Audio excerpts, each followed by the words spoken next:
जय हिंद दोस्तों। पीसीएस और आरओ एआरओ का एग्जाम आने वाला है। पूर्वावलोकन भारतीय राज्य व्यवस्था यानी पॉलिटी का जो सीरीज है वो चालू होने वाली है। हिस्ट्री और जियोग्राफी ऑलरेडी मैंने कंप्लीट करा दी है, तो हिस्ट्री और जियोग्राफी प्लेलिस्ट बनी है, आप जाकर उसको देखिए।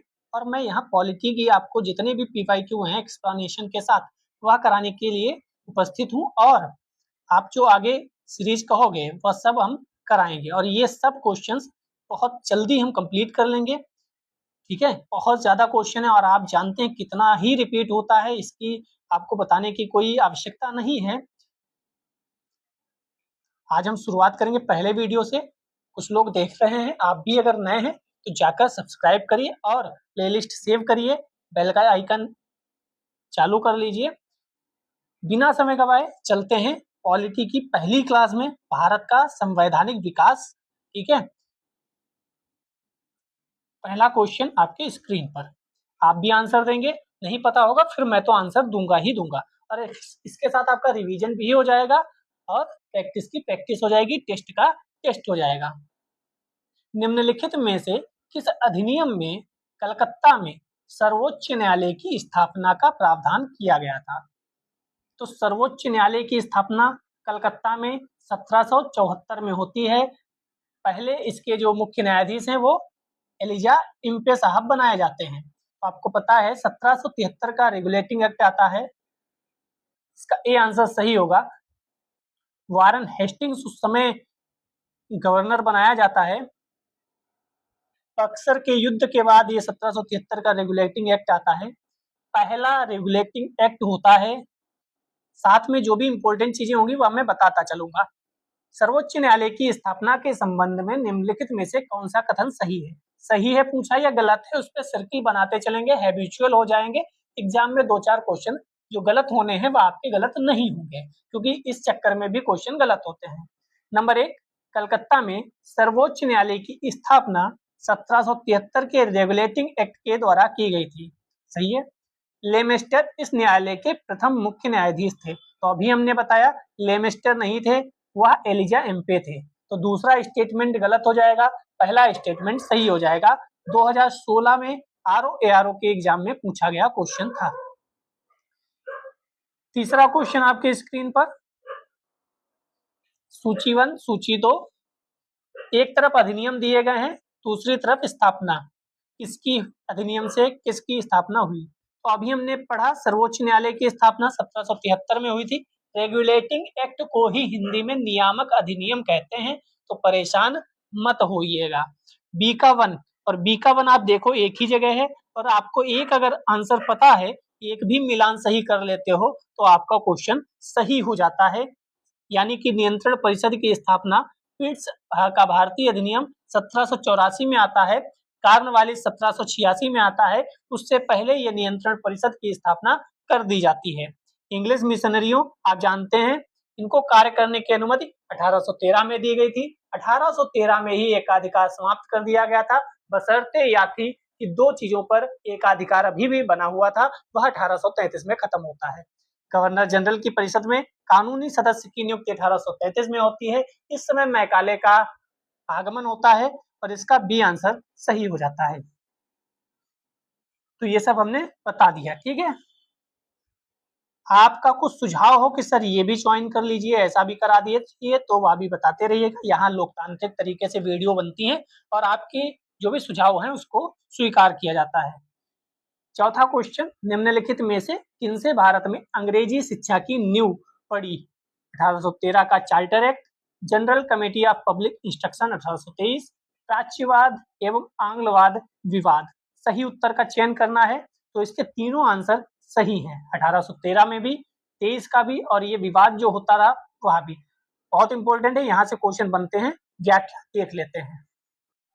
ईस्ट इंडिया कंपनी ओरिएंटल शिक्षा की प्रचलित प्रणाली को हतोत्साहित किया, पश्चिमी शिक्षा और अंग्रेजी को बढ़ावा दिया।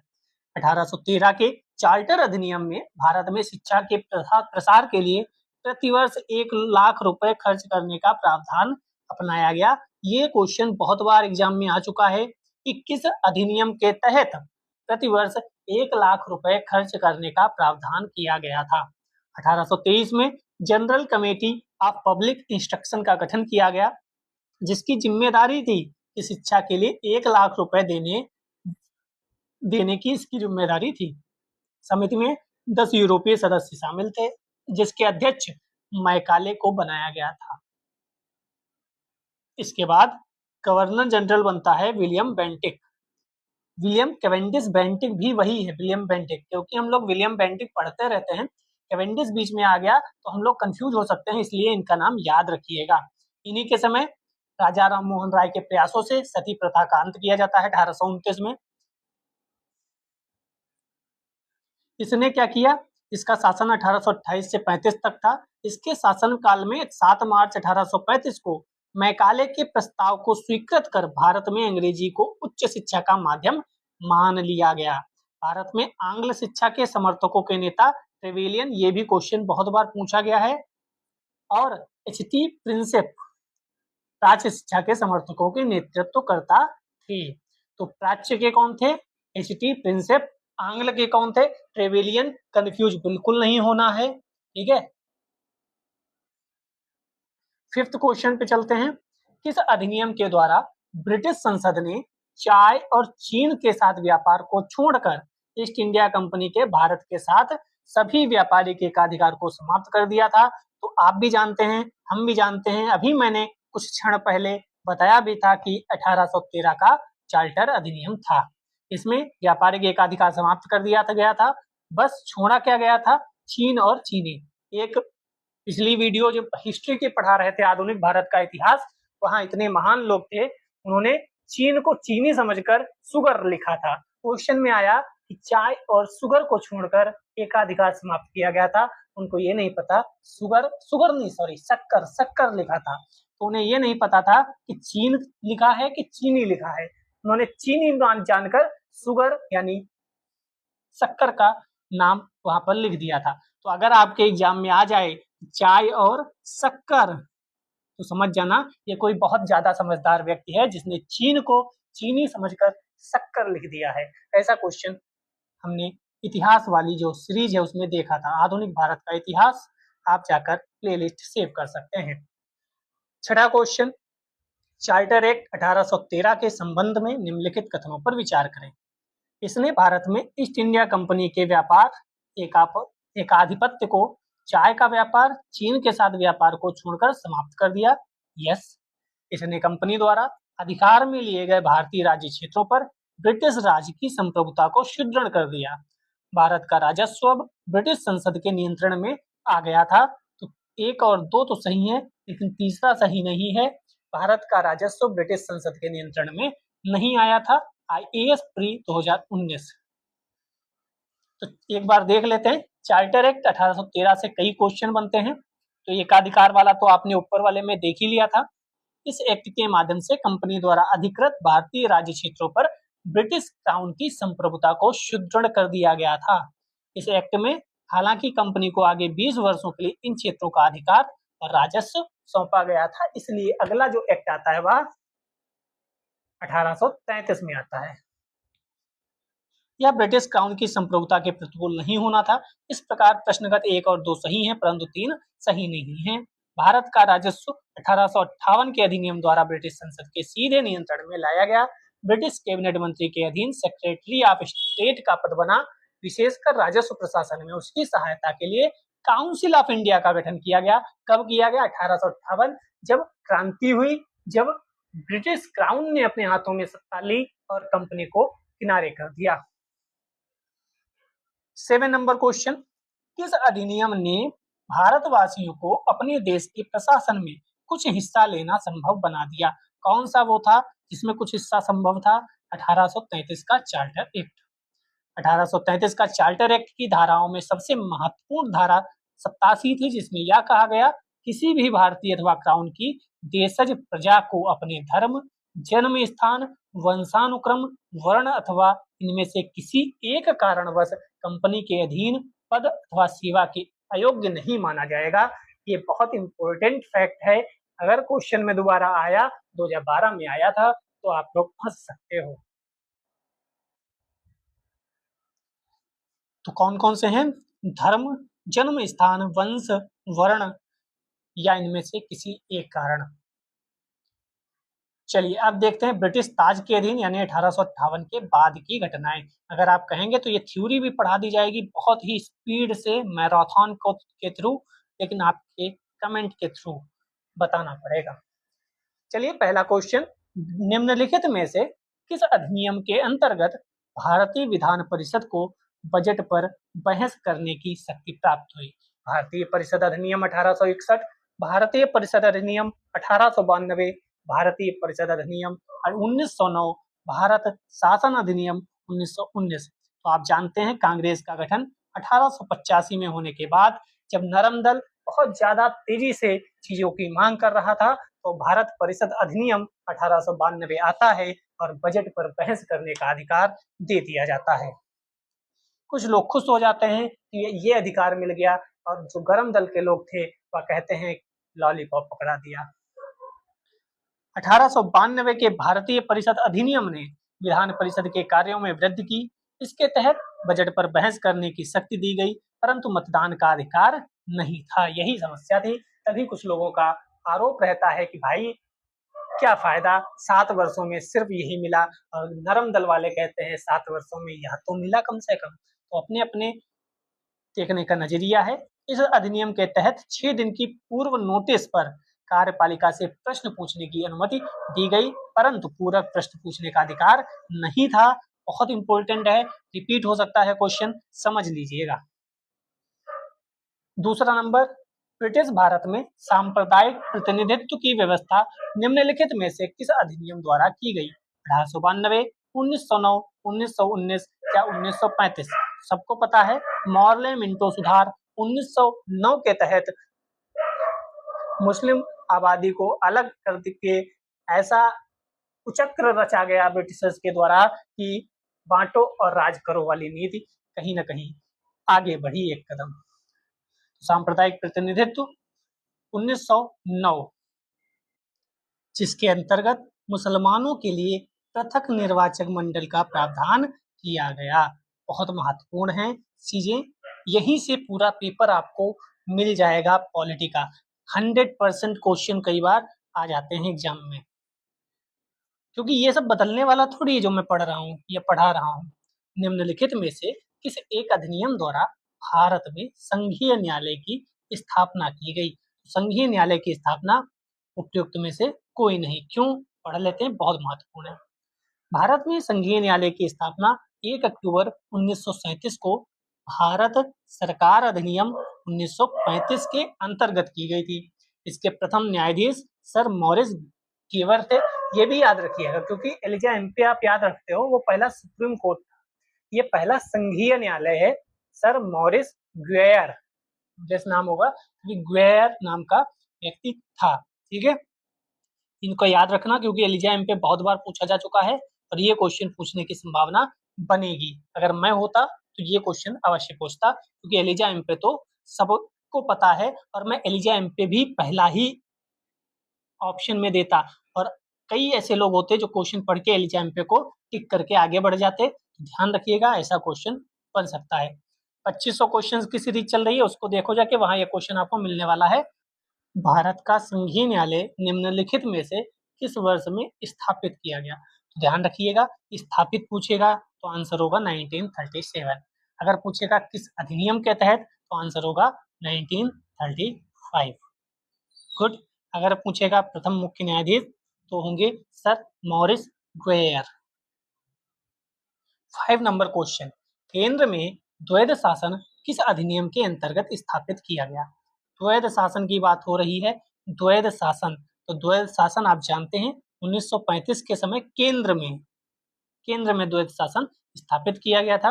भारत सरकार अधिनियम 1935 के अंतर्गत केंद्र में द्वैध शासन एक नए अखिल भारतीय संघ की स्थापना, प्रांतों में द्वैध शासन को समाप्त करने का प्रावधान किया गया। याद रखिएगा, इस समय केंद्र में तो द्वैध शासन बना, लेकिन प्रांतों में द्वैध शासन व्यवस्था को समाप्त भी करने का प्रावधान किया गया। प्रांतों में द्वैध शासन का उपबंध कब किया गया था? तो वह 1919 का था। दोनों याद रखिएगा, 1919 में प्रांतों में हुआ और 1935 में प्रांत में खत्म करके केंद्र में द्वैध शासन शुरू किया गया। संघीय विषयों को 2 भागों में बांटा गया, आरक्षित और हस्तांतरित। 6 नंबर क्वेश्चन, निम्नलिखित में से किस अधिनियम ने केंद्र में द्वैध शासन प्रणाली को स्थापित किया? अभी देख कर आए 1935 में, और 1909 में प्रांत में शुरू हुआ था, जो कि 1935 में खत्म कर दिया गया था। 7 नंबर क्वेश्चन, 1919 के भारत शासन अधिनियम के निम्नलिखित में से कौन सी प्रमुख विशेषताएं हैं? प्रांतों की कार्यकारिणी, सरकार में द्वैध शासन की व्यवस्था, प्रांतों में मुसलमानों के लिए पृथक सांप्रदायिक निर्वाचक मंडलों की व्यवस्था, क्या ये 1919 के तहत हुई थी? केंद्र द्वारा प्रांतों को विधायिनी शक्ति का हस्तांतरण, इनमें से सी सही है 1 और 3। क्यों? क्योंकि आप जानते हैं जो सांप्रदायिक निर्वाचन है वह 1919 के तहत नहीं बल्कि 1909 के तहत सांप्रदायिक निर्वाचन किया गया था। और मजे की बात क्या है, 1909 में मुसलमानों के लिए पृथक सांप्रदायिक निर्वाचन करके इनका पेट नहीं भरा ब्रिटिशर्स का, तो 1919 के अधिनियम में यह व्यवस्था की गई, यह व्यवस्था तो जारी ही रही।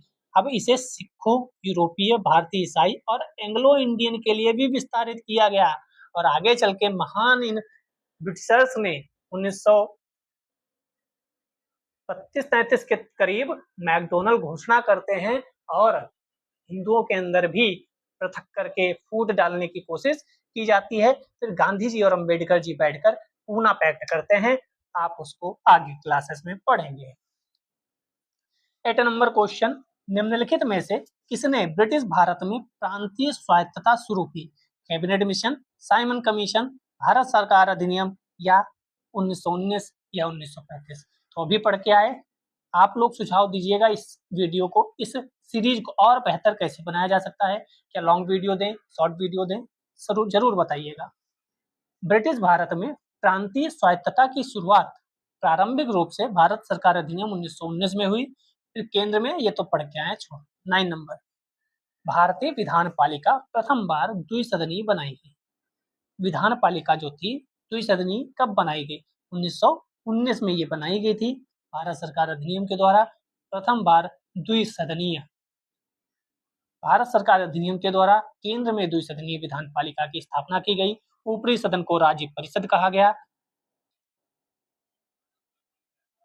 5 वर्ष के लिए होता था। 60 सदस्यों में से 20 सदस्य सरकारी हो सकते थे। निचला सदन केंद्रीय विधानसभा, ये 3 वर्ष के लिए कहलाता था। और 1919 की धारा 19 के तहत इसमें 140 सदस्यों का प्रावधान था। 100 निर्वाचित और 40 मनोनीत होते थे, जिसमें अधिकतम 26 सरकारी हुआ करते थे। एक राज्य परिषद भी बनाई गई। 60 सदस्यों में से 33 के निर्वाचित और 27 के मनोनीत होने की बात कही जाती है। ठीक है, आगे बढ़ते हैं, इतना नहीं आएगा। केंद्र में कौन सा एक्ट द्विसदनीय विधायिका लाया? केंद्र में अभी पढ़कर आया 1919। ये 3 बहुत महत्वपूर्ण है। 1909 क्योंकि इसमें बहुत कुछ हुआ था। 1919 और 1935 इसमें बहुत कुछ है। बाकी जो आगे पिछले हम पढ़ चुके हैं 1813, 33, 53, 58, 61, 92, उसमें 2-2, 3-3 पॉइंट ही मेन है। 1909, 1919, 1935 में बहुत ज्यादा पॉइंट्स इंपोर्टेंट है। 1919 के मॉन्टेग्यू चेम्सफोर्ड सुधारों में 21 वर्ष से अधिक आयु की सभी महिलाओं के लिए मताधिकार की संतुष्टि की गई। 1935 के गवर्नमेंट ऑफ इंडिया एक्ट में विधानमंडल में महिलाओं के लिए आरक्षित स्थानों का प्रावधान किया गया। इसमें उपयुक्त में से कौन सा कथन सही है?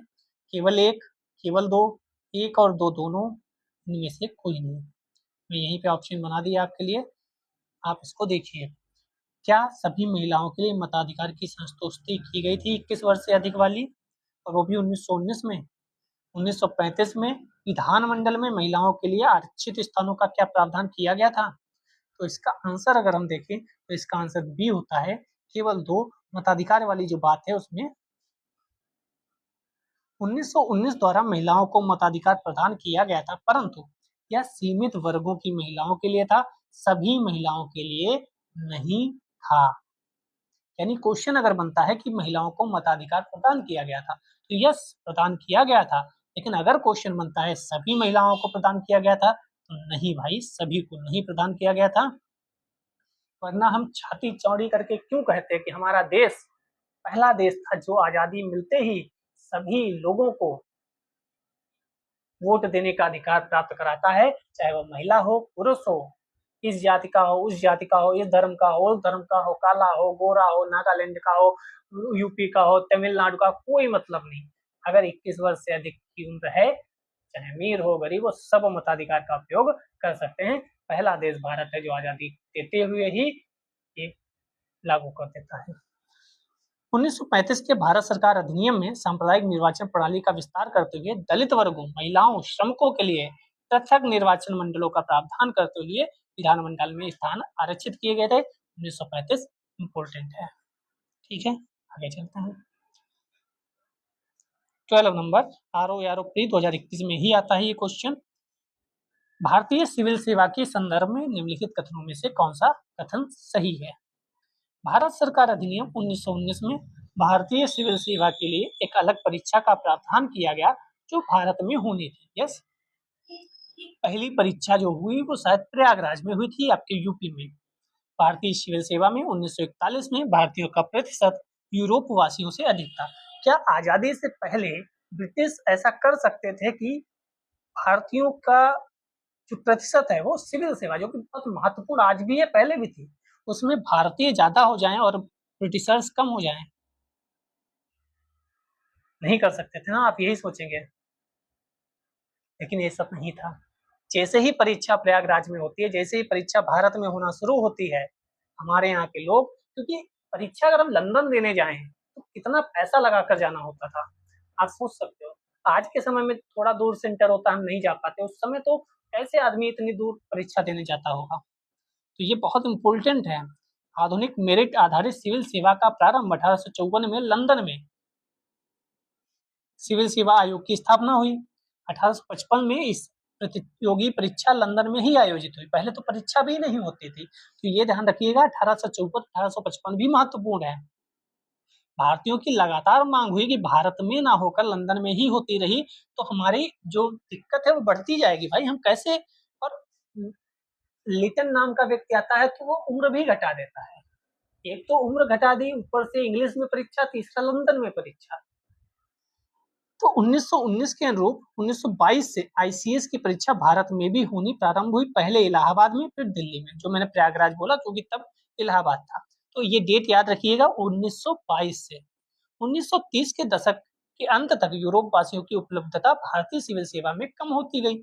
1941 तक स्पष्ट रूप से भारतीयों का प्रतिशत यूरोप वासियों से अधिक हो गया, क्योंकि जैसे ही भारत में परीक्षा आयोजित हुई, हमारे यहाँ पढ़ने लिखने वालों की कमी नहीं है। इस समय मोबाइल के चक्कर में भटक गए वो अलग बात है, वरना हमारे यहाँ बहुत समझदार और बहुत बढ़िया लोग रहते हैं।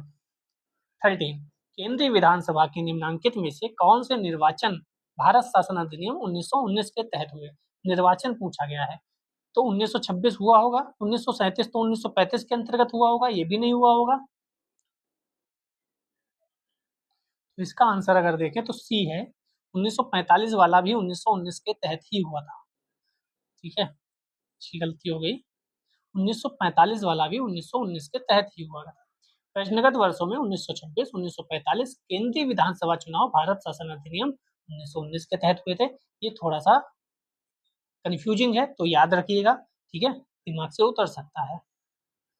14 नंबर भारत शासन अधिनियम 1919 के अंतर्गत भारतीय विधायिका का अंतिम निर्वाचन किस वर्ष में आयोजित किया गया था? तो अभी हम लोग ऊपर देख कर आए, 1945 में अंतिम निर्वाचन आयोजित हुआ था, उससे पहले 1926 वाला भी। 15 राष्ट्रपति की अध्यादेश निर्गत करने की शक्ति कब प्रेरित हुई? हाँ, ये भी महत्वपूर्ण है, राष्ट्रपति अध्यादेश दे सकता है, ये 1935 में बात आई थी। ब्रिटिश भारत में गवर्नर जनरल को 1861 के भारत परिषद अधिनियम से विधान परिषद की अनुमति के बिना अध्यादेश जारी करने की शक्ति प्राप्त थी। किसको? गवर्नर जनरल को। तथापि भारतीय संविधान में राष्ट्रपति की अध्यादेश निर्गत करने की शक्ति 123 जो की है भारत शासन अधिनियम 1935 से प्रेरित है। यह भी ध्यान रखिएगा ये क्वेश्चन कि जो हमारे राष्ट्रपति अध्यादेश 123 अनुच्छेद के अंतर्गत अध्यादेश पारित करते हैं, निर्गत करते हैं, वह भारत सरकार अधिनियम 1935 की धारा तो मत याद रखो, 1935 से प्रेरित है। 16 नंबर निम्नलिखित में से किस अधिनियम द्वारा संवैधानिक निरंकुशता का सिद्धांत प्रवृत्त किया गया? संवैधानिक निरंकुशता, तो ये भी 1935 का भारत शासन अधिनियम है, मैंने पहले ही बोला। 1909, 1919, 1935 बहुत इंपॉर्टेंट है, इसमें कई पॉइंट्स हैं जो याद रखने वाले हैं। ठीक है, आगे चलते हैं। 17 नंबर, भारत के संविधान में केंद्र और राज्यों के बीच किया गया शक्तियों का विभाजन किसमें उल्लिखित योजना पर आधारित है? जो केंद्र और राज्यों के बीच शक्तियों का विभाजन हुआ था, जो कि आज के हिसाब से देखें तो हमारी 7वीं अनुसूची है, संघ सूची, राज्य सूची, समवर्ती सूची, इसमें वह 1935 में आया था। ठीक है, केंद्र और राज्यों के मध्य शक्तियों का विभाजन हो गया, अवशिष्ट शक्तियां आज केंद्र के पास होती हैं। 7वीं अनुसूची आज के हिसाब से जो बता दी गई, और कुछ है इसमें काम का नहीं है, ये काम का है, छोड़ो। 18 नंबर, निम्न में से एक भारत शासन अधिनियम 1935 की मुख्य विशेषता नहीं है, इसीलिए मैं कहता हूँ सर्किल लगा कर रखो। इस अधिनियम में अखिल भारतीय महासंघ का प्रावधान था, यस। अवशिष्ट विषय प्रांतीय विधायिकाओं को आवंटित किए गए थे। अवशिष्ट विषय क्या प्रांतीय विधायिकाओं को आवंटित किए गए थे? प्रांतीय स्वायत्तता के सूत्रपात का संकेत था। इसने प्रांतीय स्तर पर द्वैध शासन प्रणाली को समाप्त कर दिया था, यस। तो बी वाला गलत है, क्योंकि अवशिष्ट विषय जो थे वह प्रांतीय विधायिकाओं को नहीं बल्कि गवर्नर जनरल को प्रदान किए गए थे। यहाँ लिखा भी है, अवशिष्ट शक्तियां गवर्नर जनरल को प्रदान की गई थी, और ये तो आगे पढ़ के आए हैं। 19, एक संघीय व्यवस्था और केंद्र में द्वैध शासन भारत में लागू किया गया, तो अभी पढ़ के आए, केंद्र में द्वैध शासन 1935 में, प्रांत में द्वैध शासन 1919 में शुरू हुआ था, और प्रांत का द्वैध शासन 1935 में खत्म कर दिया गया था। अखिल भारतीय महासंघ 1935 के अधिनियम से स्थापित किया गया, अभी हम लोग पीछे देखकर आए थे, तो इसका आंसर ये होगा। ठीक है, 21 देख लेते हैं। निम्नलिखित में से किस एक अधिनियम ने भारत में संघीय प्रशासन की व्यवस्था की गई? तो वही 1935 रिपीटेड क्वेश्चन है, तो रिपीट खूब होते हैं। 1935 के अधिनियम द्वारा स्थापित संघ में अवशेष शक्तियां गवर्नर जनरल को दी गई। तुरंत क्यों बता दिया आंसर? क्योंकि अभी पीछे देखकर आए, समय बिल्कुल खराब नहीं करना, समय आपका भी कीमती है, समय हमारा भी कीमती है। निम्नांकित में से कौन सा एक भारत शासन अधिनियम 1935 में स्वीकार किया हुआ महत्वपूर्ण तो स्थायी अवयव नहीं है? देश के लिए लिखित संविधान, विधानमंडल के लिए निर्वाचित एवं जवाबदेह प्रतिनिधि, एक संघ की योजना पर विचार, विधानमंडल के लिए सरकारी सदस्यों का समवाचित किया गया यानी नॉमिनेट किया गया। तो देश के लिए लिखित संविधान आप जानते हैं, भारत के लिए संविधान का सर्वप्रथम उल्लेख क्रिप्स मिशन द्वारा किया गया था, ना कि 1935। 24 1935 का गवर्नमेंट ऑफ इंडिया एक्ट क्यों महत्वपूर्ण है? क्या भारतीय संविधान का प्रमुख स्रोत है, इसके द्वारा भारत को स्वतंत्रता मिली? तो भारत के द्वारा स्वतंत्रता तो नहीं मिली थी। इसमें भारत विभाजन उल्लिखित था? नहीं। इसके द्वारा रियासतें समाप्त की गई? नहीं। ये बहुत ज्यादा बड़ा हमारे लिए फायदेमंद था, क्योंकि हमने यहाँ से बहुत सी चीजें ली थी। वर्तमान संवैधानिक ढांचा बहुत कुछ 1935 के भारत शासन अधिनियम पर आधारित है। क्या क्या आधारित है ये भी इम्पोर्टेंट है, क्या क्या लिया गया? संघात्मक सरकार की स्थापना ली गई, केंद्र में द्वैध शासन की स्थापना ली गई, प्रांतों में द्वैध शासन के स्थान पर स्वायत्त शासन की स्थापना की गई, द्विसदनीय केंद्रीय विधानमंडल लिया गया, राज्यसभा, लोकसभा, प्रांतीय शासन व्यवस्था ली गई, प्रांतीय विधानमंडल लिया गया, केंद्र प्रांतों में शक्तियों का विभाजन भी लिया गया, फेडरल न्यायालय की स्थापना भी ली गई। इंपोर्टेंट है, कई बार आ चुका है कि हमने 1935 से क्या क्या चीजें ली। 25 नंबर क्वेश्चन, निम्नलिखित अधिनियमों में से किस अधिनियम के फलस्वरूप वर्मा भारत से अलग हुआ था? वर्मा जो है आज म्यांमार जिसे आप बोलते हैं, तो भारत से अलग हो गया था। किस अधिनियम के तहत? तो यह भी 1935 के अधिनियम के तहत ही अलग हो गया था, 1937 में। ठीक है, गवर्नमेंट ऑफ इंडिया एक्ट 1935 के प्रावधानों के अनुरूप 1937 में। कब अलग हुआ पूछे तो 1937 लगाएंगे, किस एक्ट के तहत पूछे 1935 लगाएंगे, कंफ्यूजिंग बहुत होता है। चलिए अगला अगला क्वेश्चन देख लेते हैं। लॉन्ग या शॉर्ट आप कैसे वीडियो चाहते हैं ये कमेंट करके बताइएगा, और जो भी सुझाव हो। भारत के लिए संविधान की रचना हेतु संविधान सभा का विचार निम्नलिखित में से सर्वप्रथम किसने प्रस्तुत किया था? तो अगर सर्वप्रथम देखा जाए तो स्वराज पार्टी, जो कि मोतीलाल नेहरू और अध्यक्ष कौन थे इसके, आप कमेंट में बताइएगा। 1934 में रांची में स्वराज पार्टी ने आत्मनिर्णय के अधिकार की मांग पर एक प्रस्ताव पारित किया। वयस्क मताधिकार के आधार पर निर्वाचित भारतीय प्रतिनिधियों की एक संविधान सभा होगी जो संविधान का निर्माण करेगी। ये पहली बार ऐसा था कि संविधान सभा की मांग की गई थी। आप बस इतना याद रखो, कब सर्वप्रथम मांग की गई थी? स्वराज पार्टी के द्वारा 1934 में। ठीक है। स्वतंत्रता के पूर्व के दिनों में प्रारंभ में किसने संविधान निर्मात्री सभा का विचार प्रस्तुत किया था? अगर व्यक्ति का नाम पूछे तो वह एम.एन. रॉय थे, जिन्होंने शायद 1924 होगा, नहीं 1934 ही है, 1934 में ही भारत में संविधान निर्मात्री सभा का विचार दिया गया। तो अगर व्यक्ति पूछा जाए तो एम.एन. रॉय, और वैसे स्वराज सभा। ठीक है। थर्ड नंबर क्वेश्चन, एक निर्वाचित संविधान सभा द्वारा भारत के संविधान का निर्माण का प्रस्ताव किया गया था। कब किया गया था? तो क्रिप्स मिशन के द्वारा पहली बार कहा गया था कि हम आपके संविधान के निर्माण के लिए संविधान सभा का निर्वाचन कर देंगे, आप हमारा युद्ध में पार्टिसिपेट करो। द्वितीय विश्व युद्ध के समाप्त होने के पश्चात ऐसा कहा गया था। फोर्थ, कैबिनेट मिशन योजना के अंतर्गत संविधान निर्मात्री परिषद में प्रत्येक प्रांत को आवंटित सदस्य संख्या निर्धारित करने के लिए प्रतिनिधि कितनी जनसंख्या के अनुपात में था? तो ये जनसंख्या जो थी वह 10 लाख थी। 10 लाख जनसंख्या पर एक व्यक्ति निर्वाचित होकर संविधान निर्मात्री परिषद में जाएगा, ऐसा था। ठीक है। आज भी आप जानते हो आपके क्षेत्र के जो विधायक हैं किसी न किसी जनसंख्या के प्रतिनिधित्व करते हैं। सांसद हैं वह एक जनसंख्या का प्रतिनिधित्व करते हैं। ऐसे ही ये एक व्यक्ति 10 लाख जनसंख्या का प्रतिनिधित्व करता था मोटे तौर पर। ठीक है। 5 नंबर क्वेश्चन, इन व्यक्तियों में से कौन कैबिनेट मिशन का सदस्य नहीं था? कैबिनेट मिशन की बात कर रहे हैं तो क्रिप्स थे वहां।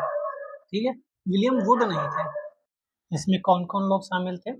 तो मार्च 1946 में आता है। इस मिशन के सदस्य स्टेफर्ड क्रिप्स थे। ठीक है।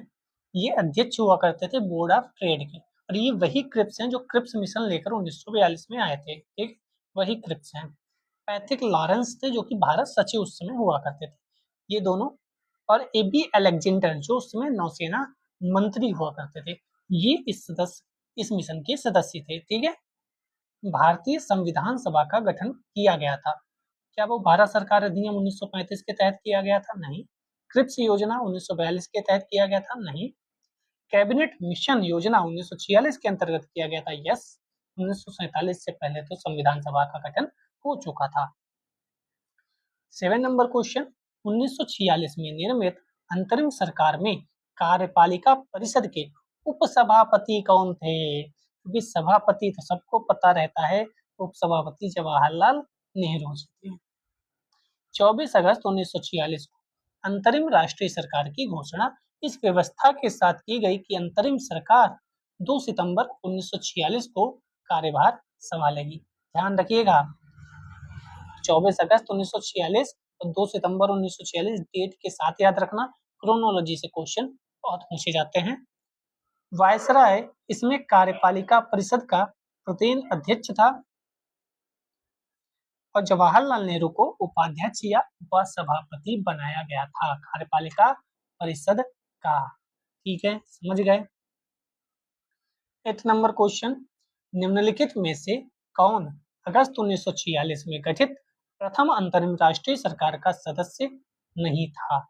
राजगोपालाचारी जी थे, डॉक्टर राजेंद्र प्रसाद, एस राधाकृष्णन या जगजीवन राम? तो एस राधाकृष्णन जो थे वह सदस्य नहीं थे। कैबिनेट मिशन योजना 24 अगस्त 1946 को घोषणा होती है। नवनिर्वाचित संविधान सभा 2 सितंबर 1946 को भारत की अंतरिम सरकार का गठन किया जाता है। श्री राजगोपालाचारी जी शिक्षा मंत्री बनाए जाते हैं। क्वेश्चन पूछा जाता है। डॉक्टर राजेंद्र प्रसाद खाद्य एवं कृषि मंत्री बनाए जाते हैं। जगजीवन राम श्रम मंत्री बनाए जाते हैं।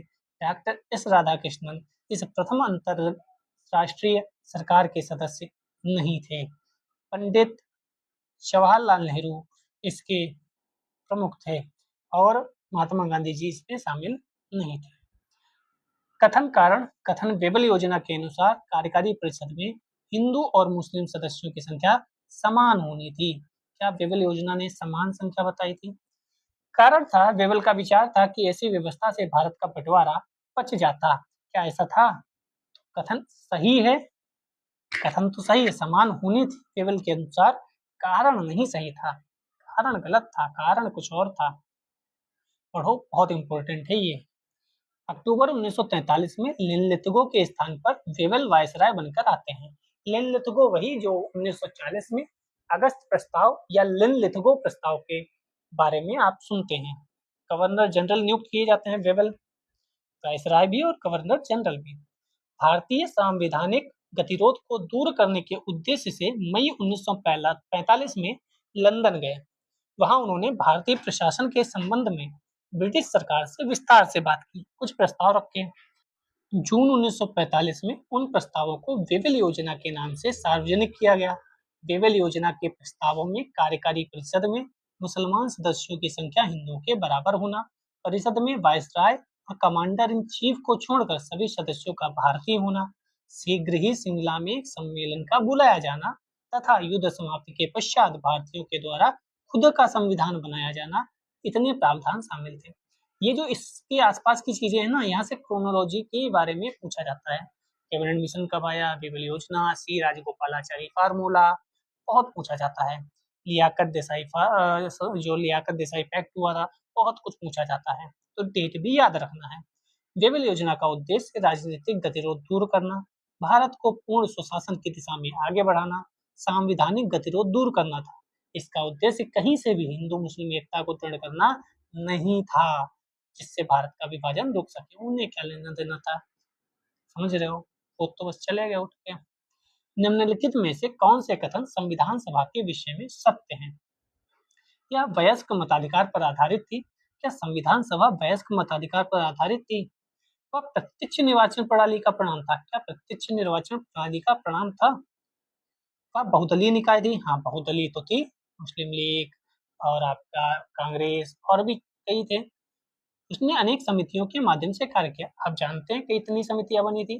राजेंद्र प्रसाद, जवाहरलाल नेहरू, सरदार वल्लभ भाई पटेल, कितने लोग समितियों में थे? तो 3 और 4 तो सही है, पहला और दूसरा गलत है, क्योंकि वयस्क मताधिकार प्रत्यक्ष निर्वाचन का परिणाम नहीं थे।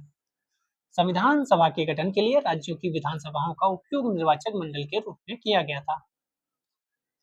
संविधान सभा अप्रत्यक्ष निर्वाचन का परिणाम थी। निर्वाचन वयस्क मताधिकार पर आधारित नहीं था। अनेक दलों के लोग शामिल थे, संचालन सब कुछ पढ़ लिया हम लोगों ने। 11 नंबर, भारतीय संविधान सभा के संबंध में निम्नांकित में से कौन सा कथन सही है? यह वयस्क मताधिकार पर आधारित नहीं थी? यस, वयस्क मताधिकार पर आधारित नहीं थी। प्रत्यक्ष निर्वाचन का परिणाम था? नहीं। बहुदलीय संरचना नहीं थी? गलत, बहुदलीय थी। या कई समितियों के माध्यम से कार्यरत थी? वही को घुमा फिरा कर रख दिया गया है। वहां CD सही था, यहाँ पर AD सही होगा। अब देखो, राजस्थान ने 2018 में पूछा, ये IAS ने 1993 में पूछा था। तो IAS वाले क्वेश्चन कई बार रिपीट करके आयोग पूछ लेते हैं अलग अलग राज्यों के, तभी हम कहते हैं IAS वाले क्वेश्चनों पर भी विशेष ध्यान रखा करिए।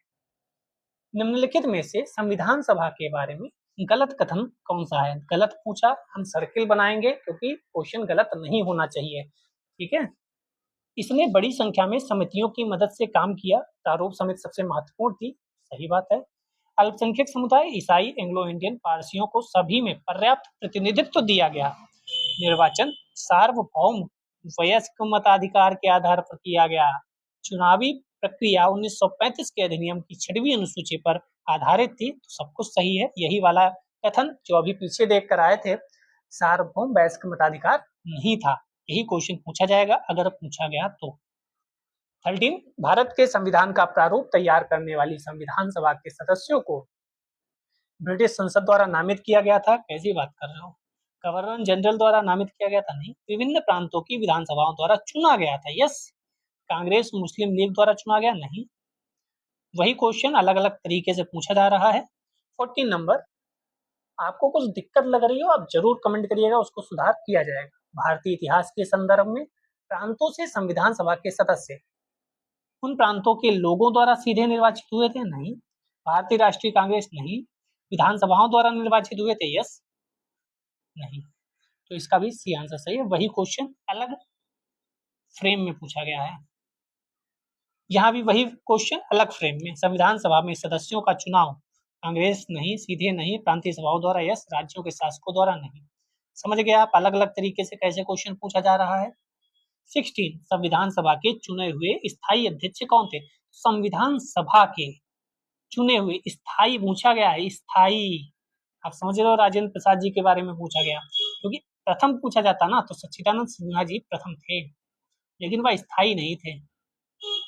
ध्यान रखिएगा 9 दिसंबर 1946 की जो बैठक की अध्यक्षता कर रही थी वह सच्चिदानंद सिन्हा ने की थी। क्वेश्चन आए संविधान सभा का पहला अध्यक्ष कौन था, तो सच्चिदानंद सिन्हा जी थे।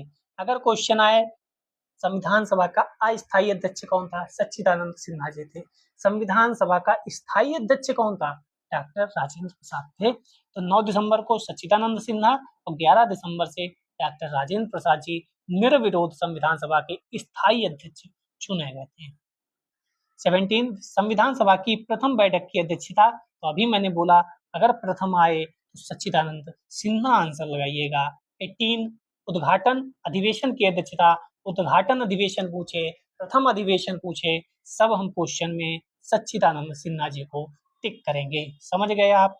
भारत की संविधान निर्मात्री सभा के अध्यक्ष कौन थे, ऐसा क्वेश्चन पूछे तो हम डॉक्टर राजेंद्र प्रसाद लगाएंगे और यहाँ सच्चिदानंद सिन्हा जी का आंसर होगा ही नहीं ऑप्शन।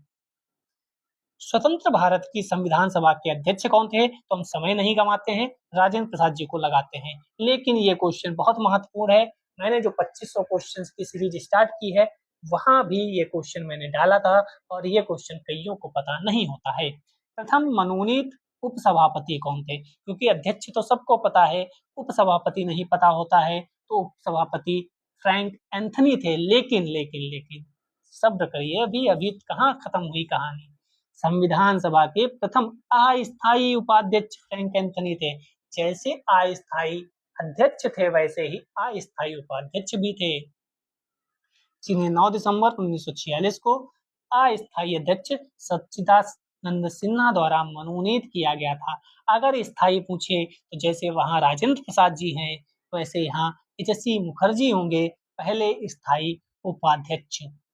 अगर राजेंद्र प्रसाद स्थायी अध्यक्ष हैं तो एच.सी. मुखर्जी पहले स्थायी उपाध्यक्ष हैं।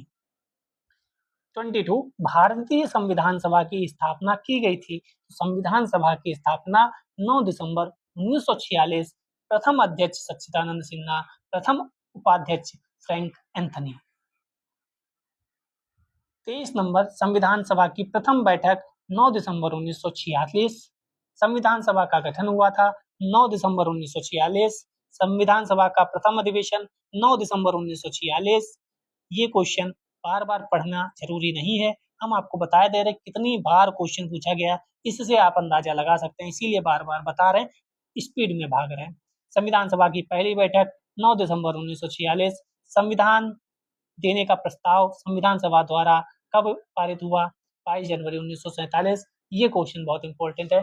भारत को एक संविधान देने का प्रस्ताव संविधान सभा द्वारा पारित किया गया तो वो 22 जनवरी 1947 था। पढ़ लेते हैं क्वेश्चन। 22 जनवरी 1947 को संविधान सभा द्वारा भारत को एक संविधान देने के उद्देश्य से प्रस्ताव पारित हुआ। आप समझ लो क्या पारित हुआ, उद्देश्य, जिसे आज आप प्रेम्बल बोलते हैं, प्रस्तावना बोलते हैं, उद्देशिका बोलते हैं। हम भारत के लोग भारत को जो यहाँ से स्टार्ट होकर आत्मार्पित करते हैं तक की कहानी है, वह जो स्टार्ट हुई थी उसकी कहानी वह स्टार्ट हुई थी 13 दिसंबर 1946 से और उसको पारित किया गया था 22 जनवरी 1947 को। फिर से मैं बता देता हूँ, क्वेश्चन यहाँ से बनता है। 9 दिसंबर 1946 को पहली बैठक हुई जहाँ सच्चिदानंद सिन्हा जी अस्थायी अध्यक्ष बनाए गए। ठीक, दूसरी बैठक होती है 13 दिसंबर 1946 को, जहाँ पहली बार संविधान सभा के अध्यक्ष राजेंद्र प्रसाद जी बनते हैं। ठीक है, इस संविधान सभा में जवाहरलाल नेहरू जी के द्वारा एक उद्देश्य प्रस्ताव पेश किया गया। क्या पेश किया गया? उद्देश्य प्रस्ताव कि हमारा उद्देश्य ये है। यह उद्देश्य प्रस्ताव आगे चलकर आज इसे आप प्रस्तावना उद्देश्य का प्रेम्बल के रूप में जानते हैं। ये प्रस्ताव पारित कब हुआ, क्योंकि पेश होना और पारित होना अलग चीज है। पेश किया गया 13 दिसंबर 1946, पारित किया गया 22 जनवरी 1947 को। समझ में आ गया? तो पारित पूछेगा तो 22 जनवरी 1947, पेश कब किया गया? 13 दिसंबर 1946, कौन सी बैठक थी? दूसरी बैठक थी। कौन अध्यक्ष थे? राजेंद्र प्रसाद जी अध्यक्ष थे। किसने पेश किया था? जवाहरलाल नेहरू जी ने पेश किया था।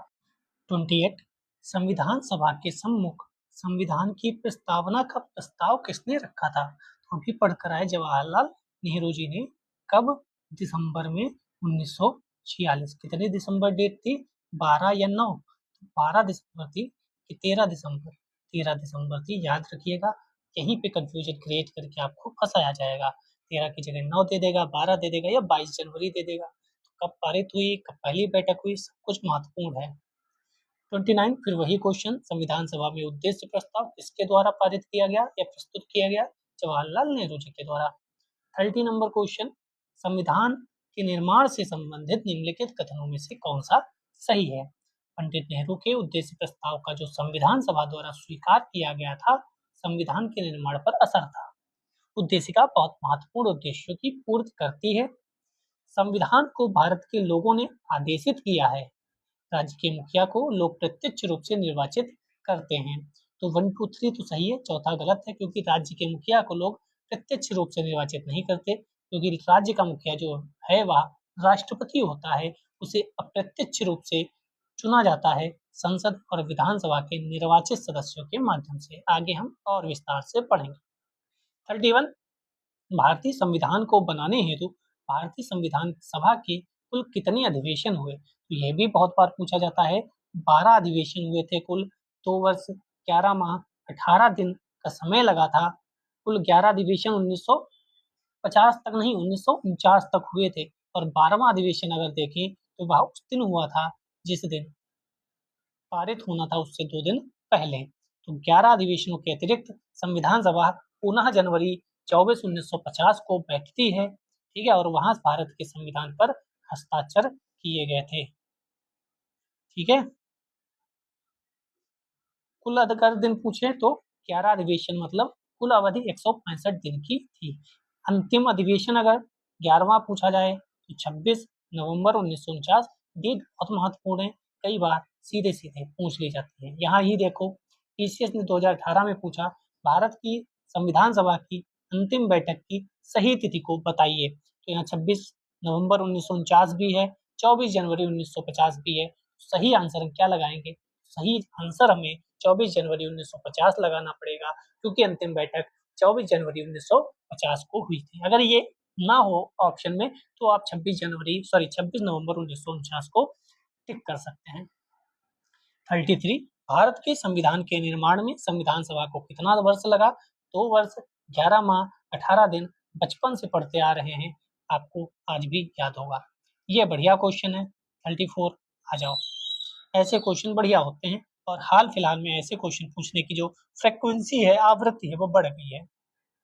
संविधान सभा के पहले उपाध्यक्ष अभी हम बताकर आए थे। संविधान सभा के पहले उपाध्यक्ष जो हैं वह एच.सी. मुखर्जी साहब हैं।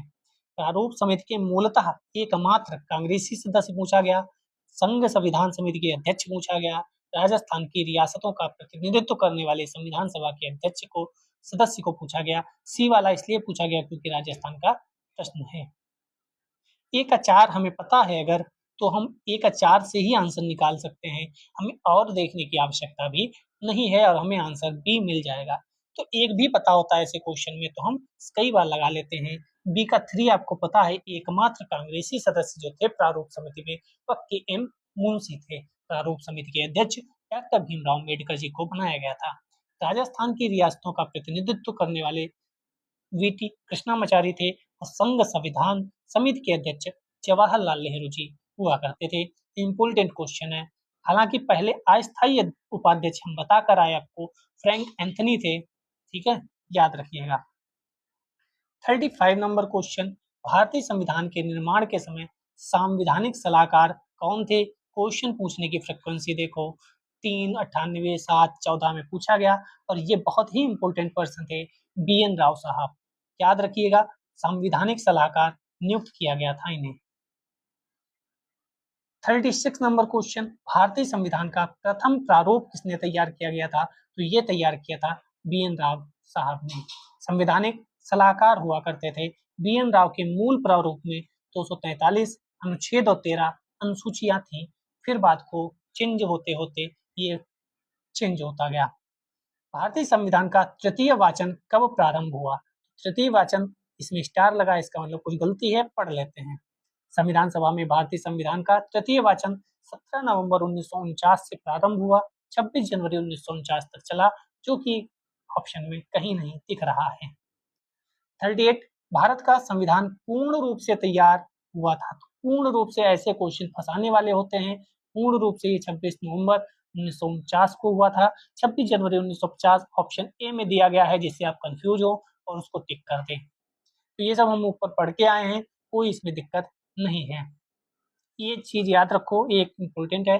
26 जनवरी 1949 को अंतिम रूप देने की तारीख मानी जाती है। इस दिन नागरिकता अंतःकालीन संसद अस्थायी संक्रमणकालीन उपबंध लागू हो गए थे, यानी कुछ प्रावधान 26 जनवरी 1949 को लागू हो गए थे। अगर ये पूछा जाए संविधान सभा द्वारा अंगीकृत कब किया गया संविधान को, तो 26 नवंबर 1949। आप प्रस्तावना प्रियम्बल में देखते हैं, साफ साफ 26 नवंबर 1949 का जिक्र है। वहां पर अंगीकृत, आत्मार्पित सब शब्दों का उल्लेख किया गया है। संविधान सभा द्वारा भारतीय संविधान को स्वीकृत कब किया गया, तो सीधे सीधे प्रियम्बल की अंतिम लाइनों को आप पढ़ेंगे।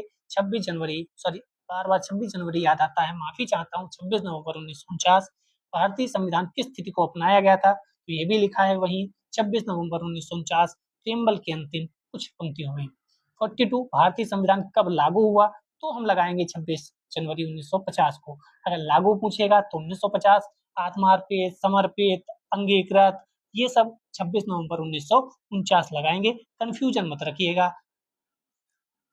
43, संविधान को 26 जनवरी के दिन लागू करने का निर्णय इसलिए लिया गया क्योंकि कांग्रेस ने इस स्थिति को 1930 में लाहौर अधिवेशन, पंडित जवाहरलाल नेहरू की अध्यक्षता, 1929 का रावी नदी के किनारे जो अधिवेशन हुआ, उसके बाद 1930 में 26 जनवरी को पहला स्वतंत्रता दिवस मनाया गया था। इसलिए 26 जनवरी के दिन हमेशा याद रहे, इस वजह से 26 जनवरी को संविधान लागू किया गया। ठीक है, तो यहाँ पर वही सब लिखा है, पढ़ने की आवश्यकता नहीं है, मैंने बता ही दिया इम्पोर्टेंट क्या है। 44, भारतीय संविधान दिवस मनाया जाता है तो 26 जनवरी को मनाया जाता है, ये कोई पूछने की और बताने की बात नहीं है। 45, भारतीय संविधान को अपनाया गया था, ब्रिटिश संसद द्वारा अपनाया गया, भारतीय संसद द्वारा अपनाया गया, तब संसद थी क्या, गवर्नर जनरल द्वारा अपनाया गया, संविधानिक सभा द्वारा अपनाया गया, क्योंकि तब न गवर्नर जनरल था, न ब्रिटिश संसद थी और न भारतीय संसद हुआ करती थी। अंतिम लाइनों में साफ साफ लिखा है 11वें अधिवेशन में 26 नवंबर 1949 को संविधान सभा द्वारा अंगीकृत, अधिनियमित, आत्मार्पित किया गया था। 46, भारतीय संविधान को 26 नवंबर 1949 को किसके द्वारा अधिनियमित किया गया, ब्रिटिश संसद, भारतीय संसद, संविधान सभा द्वारा। सेम क्वेश्चन सेम आंसर, आगे चलते हैं। संविधान अंगीकृत अधिनियमित कब हुआ, तो हमने बोला जब अधिनियमित, अंगीकृत, आत्मार्पित, समर्पित ऐसे शब्द आए तो आप 26 नवंबर 1949 लगाइएगा।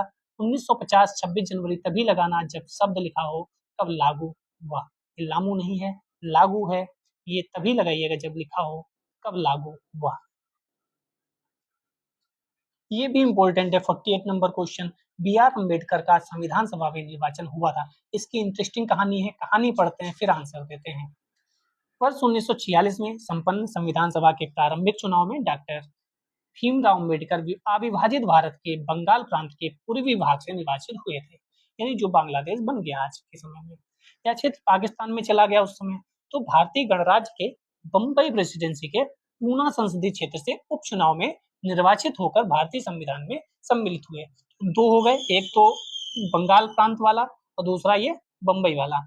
ऊना सीट उनके लिए कांग्रेस की एम.आर. जयकर, बहुत नाम सुना आपने, मैंने इतिहास में जो कराई है आधुनिक भारत का इतिहास, वहां बहुत बार इनका जिक्र करा। उनका त्यागपत्र हुआ, उसके बाद वहां से भीमराव अम्बेडकर जी आए। पश्चिम बंगाल है, फिर भी यह बेस्ट विकल्प नहीं हो सकता क्योंकि अम्बेडकर पूर्वी बंगाल से प्रथमतः निर्वाचित हुए थे। अब इस आंसर को देखो, यहाँ पश्चिम बंगाल दिया गया है, जबकि निर्वाचित कहाँ से हुए थे, पूर्वी बंगाल से। यहाँ बम्बई प्रेसिडेंसी दी गई है, दोनों दी गई है, तो आप सही आंसर क्या लगाओगे, ये तो दोनों गलत ही है। तो सही आंसर बम्बई होगा, क्योंकि अगर बंगाल भी लिखे तो पूर्वी बंगाल था उस समय, बांग्लादेश, ना कि पश्चिमी बंगाल, तो आंसर होगा बम्बई वाला, ना कि पश्चिम बंगाल। ठीक है, तो ऐसे कंफ्यूजन वाले क्वेश्चन पे ठहर के थोड़ा ध्यान से पढ़ा करिए। भीमराव अम्बेडकर का जन्म और मृत्यु कब हुई, तो जन्म और मृत्यु पूछी गई है, 1891 में जन्म, 1956 में मृत्यु, ये ध्यान रखिएगा। 50 नंबर क्वेश्चन, तृतीय गोलमेज सम्मेलन के विचार विमर्श की परिणति भारत सरकार अधिनियम 1935 के पारित होने के रूप में हुई।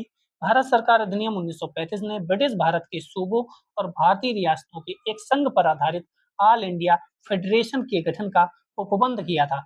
जी हाँ, दोनों सही है, दोनों को ध्यान से पढ़िए। क्वेश्चन अलग टाइप का है क्योंकि आईएएस ने पूछा, आईएएस वाले राज्य आयोग पूछ लेते हैं, कॉपी पेस्ट सीधे मारते हैं। तो नवंबर दिसंबर 1932 लंदन तीसरा अंतिम गोलमेज सम्मेलन सब पता है। कांग्रेस ने सिर्फ और सिर्फ दूसरे सम्मेलन में भाग लिया था। 51 नंबर क्वेश्चन, नीचे दो वक्तव्य दिए गए हैं। भारत का संविधान देश की आवश्यकताओं की पूर्ति करता है, कारण है इसको एक ग्रहीत संविधान कहा जाता है। तो व्याख्या तो सही नहीं है लेकिन आंसर दोनों सही है। इसको एक ग्रहीत संविधान कहा जाता है और आवश्यकताओं की पूर्ति भी करता है। ठीक है, 52 नंबर पे चलते हैं। संविधान सभा में वयस्क मताधिकार को 15 वर्ष के लिए स्थगित करने की बात किसने की थी? तो मौलाना आजाद ने की थी। वयस्क मताधिकार को 15 वर्ष के लिए स्थगित करने की बात पढ़ लेते हैं। संविधान सभा में वयस्क मताधिकार विषय पर बहस के दौरान मौलाना अबुल कलाम आजाद ये वही हैं जो सबसे कम उम्र के कांग्रेस के अध्यक्ष बनते हैं। ये वही हैं जो कांग्रेस के सर्वाधिक लंबे कार्यकाल के लिए 1940 से 1946 तक अध्यक्ष बनते हैं। आधुनिक भारत का इतिहास बहुत बेहतरीन क्लासेस हुई हैं, 33-34 वीडियो हैं, आधा घंटे के वीडियो हैं, 2 दिन बैठ जाओगे सारा कंप्लीट कर लोगे व्याख्या सहित। वयस्क मताधिकार को 15 वर्षों के लिए स्थगित करने की वकालत की थी। राजेंद्र प्रसाद और जवाहरलाल नेहरू ने जोरदार ढंग से इसे अपनाने के लिए इसका समर्थन किया था। तो किसने समर्थन किया और किसने विरोध किया, दोनों याद रखिएगा। 53 निम्नलिखित में से किसने सुझाव दिया था कि भारत की स्वतंत्रता के बाद भारतीय राष्ट्रीय कांग्रेस एक राजनीतिक दल के रूप में भंग कर दिया जाना चाहिए? सबसे उत्तम विचार था हमारे सबके प्रिय महात्मा गांधी जी का कि कांग्रेस का उद्देश्य जो था वह पूरा हुआ, देश आजाद हुआ, अब कांग्रेस को भंग कर दो, अपने अपने हिसाब से लोग पार्टियां बनाएं, अपने अपने हिसाब से राजनीति करें, क्योंकि यह जो पार्टी है वो अधिकतर लोगों की पार्टी है, इसके तो सभी नेता हैं। अब आगे चलकर इसको खत्म कर देना चाहिए। अगर खत्म हो जाती तो बहुत अच्छा होता, क्योंकि dash dash dash. 54 number question, निम्नलिखित में से किसने कहा था एक संविधान एक मशीन की तरह बेजान चीज है, इसमें वे लोग जीवन फूंकते हैं जो इसका नियंत्रण करते हैं। भारत में बस कुछ ईमानदार लोगों की आवश्यकता है जिनके लिए राष्ट्रहित ही सर्वोपरि है। तो ये डॉक्टर राजेंद्र प्रसाद जी का कथन है। आईएएस 2021 में पूछा गया, यानी राजस्थान ने पूछा, कभी भी कोई आयोग पूछ सकता है, बढ़िया कथन है, आपको भी याद रखना चाहिए। 55 अपनी राष्ट्रवादी प्रतिक्रिया में भारतीय संविधान के निर्माताओं ने अल्पसंख्यकों के हितों अथवा भावनाओं के महत्व को कम करके आंका है, ये कौन कह सकता है? तो ये आइवर जेनिंग्स कहते हैं। आप जो पॉलिटी की बुक पढ़ेंगे, जो हम पढ़ते हैं, जो यूपीएससी और स्टेट पीसीएस के लोग पढ़ते हैं, वह जो पॉलिटी की बुक है उसमें एक चैप्टर में इनके नाम आइवर जेनिंग्स हो गए और भी कई लोगों के नाम लिखे हैं, क्वेश्चन वहां से पूछा जाता है। आप कहेंगे तो पॉलिटी की क्लास शुरू करी जाएगी बहुत ही अच्छे तरीके से, शुद्ध हिंदी भाषा में, शुद्ध हिंदी भाषा के कंटेंट पे शॉर्ट नोट्स बनवाते हुए पढ़ाया जाएगा, मजा आएगा। किसने कहा था संविधान सभा कांग्रेस थी और कांग्रेस भारत था? जैसे कभी इंदिरा गांधी जी के लिए कहा जाने लगा था, तो ये ऑस्टिन साहब ने कहा था कि संविधान सभा कांग्रेस थी, कांग्रेस भारत था। पद्मश्री पुरस्कार प्राप्त ग्लेनविल ऑस्टिन का था। इंडियन कॉन्स्टिट्यूशन में वर्णित है और इनके नाम बहुत महत्वपूर्ण हैं कि ये लोग क्या कहते हैं, बहुत महत्वपूर्ण है, क्वेश्चन पूछा जाता है। मुझे लगता है ये क्वेश्चन आने वाला है। भारतीय संविधान सभा में कुल कितनी महिलाएं सदस्याएं थी? तो 15 महिलाएं उस समय भारतीय संविधान सभा में थी। क्यों आने वाला है? क्योंकि अभी भी पारित हुआ है संविधान में संविधान संशोधन, लोकसभा में महिलाओं का आरक्षण। आप जानते हैं क्वेश्चन ऑलरेडी उससे पूछा जा चुका है कई एग्जाम्स में। बस 2-4 क्वेश्चन और आज की क्लास को विराम देंगे, बहुत महत्वपूर्ण ये है। निम्नलिखित में से संविधान सभा की संघ संविधान समिति का अध्यक्ष कौन था? संविधान सभा की संघ संविधान का अध्यक्ष जवाहरलाल नेहरू जी को बनाया गया था। कई हैं, एक बार पढ़ लेते हैं। संघीय संविधान समिति पंडित जवाहरलाल नेहरू, संघीय संविधान समिति प्रक्रिया विषयक अगर नियम की बात होगी तो डॉक्टर राजेंद्र प्रसाद। संचालन जो कि अध्यक्ष हैं डॉक्टर राजेंद्र प्रसाद। प्रारूप समिति सब जानते हैं भीमराव अंबेडकर। मौलिक अधिकार, अल्पसंख्यक, जनजातीय, अपवर्जित क्षेत्र, इन सबके सरदार वल्लभ भाई पटेल हैं। इन सलाहकार समिति में उप समिति भी थी। मूल अधिकार की उप समिति जीवी कृपलानी। अल्पसंख्यक उप समिति एच.सी. मुखर्जी, वही एच.सी. मुखर्जी जो उपाध्यक्ष बनाए गए। संघीय शक्तियों, संघीय बात आएगी तो जवाहरलाल नेहरू दोनों जगह हैं। प्रांतीय संविधान समिति वल्लभ भाई पटेल। कार्य संचालन के.एम. मुंशी। ठीक है, आ जाओ देखते हैं याद हुआ कि नहीं। संविधान सभा की प्रांतीय संविधान समिति के अध्यक्ष कौन था? प्रांतीय की बात आएगी सरदार पटेल साहब। भारतीय संविधान सभा की प्रारूप समिति के अध्यक्ष कोई भूल सकता है? नहीं, डॉक्टर भीमराव अम्बेडकर साहब।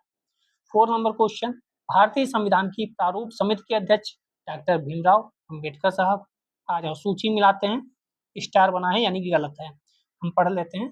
मूल अधिकार अभी देख कर आए सरदार पटेल। संचालन समिति कौन करेगा संचालन? राजेंद्र प्रसाद जी अध्यक्ष हैं। संघ शक्ति जवाहरलाल नेहरू, प्रारूप के बी.आर. अम्बेडकर साहब। चलिए 6 नंबर, संविधान सभा द्वारा स्थापित मौलिक अधिकारों और अल्पसंख्यक हेतु सलाहकार समिति के अध्यक्ष सरदार पटेल साहब को बनाया गया था, अभी पीछे पढ़कर आए थे।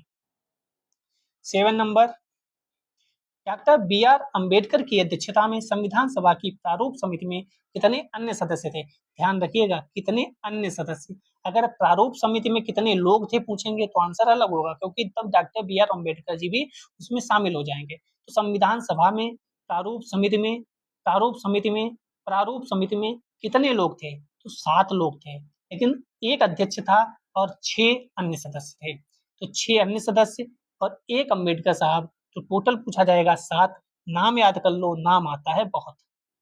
N Gopalaswami Ayyangar, Alladi Krishnaswami Iyer, K M Munshi, Mohammad Saadulla, B L Mitter, D P Khaitan. इनमें से जो बी एल मित्र थे उनके स्थान पर एन माधव राव आ गए थे और डी पी खेतान के मृत्यु के कारण टी टी कृष्णा मचारी जी आ गए थे। तो ये 2 लोग बात को चले गए और 2 अन्य लोग आ गए। के एम मुंशी के बारे में अभी हम देख कर आए, ये कांग्रेसी सदस्य थे। 8 नंबर, प्रारूप समिति के सदस्य थे जवाहरलाल नेहरू साहब नहीं थे, सरदार पटेल नहीं थे। सही उत्तर का चयन करना है तो 1 और 3 आंसर हो जाएगा। ठीक है, अभी देख कर आए थे हम लोग। संविधान पांडुलेखन समिति का निम्न में से कौन सदस्य नहीं था? जवाहरलाल नेहरू साहब नहीं थे। पांडुलेखन समिति वही प्रारूप समिति की बात हो रही है। 10 नंबर, संविधान सभा ने डॉक्टर बी.आर. अम्बेडकर की अध्यक्षता में प्रारूप समिति का गठन कब किया था? इम्पोर्टेंट क्वेश्चन है। प्रारूप समिति का गठन 29 अगस्त 1947 यानी आजादी के 14वें दिन, आजादी के बाद 14वें दिन यानी 15 अगस्त को आजादी मिली, 29 अगस्त को प्रारूप समिति का गठन किया गया।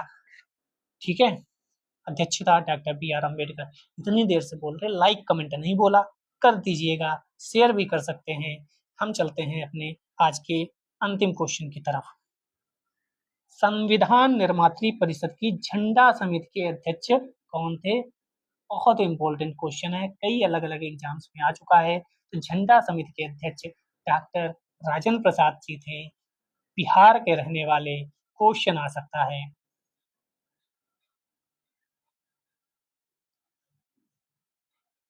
हालांकि ये थोड़ा सा कंफ्यूजन वाला है, पढ़ लो। भारतीय इतिहास में 2 झंडा समितियों का उल्लेख है। एक वो जो 2 अप्रैल 1931 में कराची अधिवेशन कांग्रेस का हुआ था, वहां एक झंडा समिति बनाई गई थी, जिसके अध्यक्ष सरदार वल्लभ भाई पटेल थे। तो यहाँ सरदार वल्लभ भाई पटेल तो दिख नहीं रहे ऑप्शन में, यानी ये डॉक्टर राजेंद्र प्रसाद पे बना क्वेश्चन होगा। कोई बात नहीं, आप याद कर लो। एक जो झंडा समिति का गठन व संविधान निर्मात्री परिषद के द्वारा 23 जून 1947 किया गया था। राजेंद्र प्रसाद जी अध्यक्ष थे, उसमें इतने लोग अन्य सदस्य थे और वहां इतने लोग अन्य सदस्य थे। ध्यान रखिएगा। आचार्य जे.बी. कृपलानी किसी झंडा समिति के अध्यक्ष या सदस्य नहीं रहे, जैसा कि कतिपय अपर्याप्त स्रोतों वाली पुस्तकों में वर्णित मिलता है। आपको ध्यान रखने की कोई आवश्यकता नहीं। कल हम पढ़ेंगे संविधान का स्रोत और आगे आपको 2 चीजें बतानी है, लॉन्ग वीडियो रखें या शॉर्ट वीडियो रखें। शॉर्ट मतलब आधा घंटा 1 घंटा, लॉन्ग वीडियो मतलब 3-4 घंटे की क्लास। जय हिंद, जय भारत।